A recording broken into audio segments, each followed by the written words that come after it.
রাওয়ালপিন্ডি টেস্টে বাংলাদেশের কাছে 10 উইকেটে হারের পর পাকিস্তানের খেলোয়াড়দের ওপর চটেছেন দেশটির সাবেক ক্রিকেটাররা।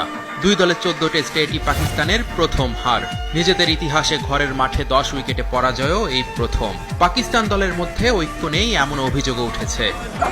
প্রথম ইনিংসে মোহাম্মদ রিজওয়ান যখন 171 রানে অপরাজিত, তখন ডিক্লেয়ার করেন পাকিস্তানের অধিনায়ক শান মাসুদ। ডাবল 100-এর সুযোগ না দেওয়ায় ক্ষিপ্ত হন রিজওয়ান। ড্রেসিং রুমে বিবাদের একটি ভিডিও এরই মধ্যে ভাইরাল হয়েছে।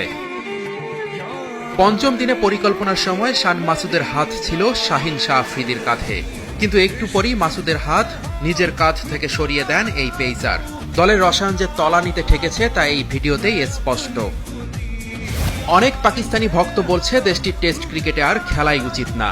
অনেকে আবার বাংলাদেশের কাছে খেলা শিখতে বলছে।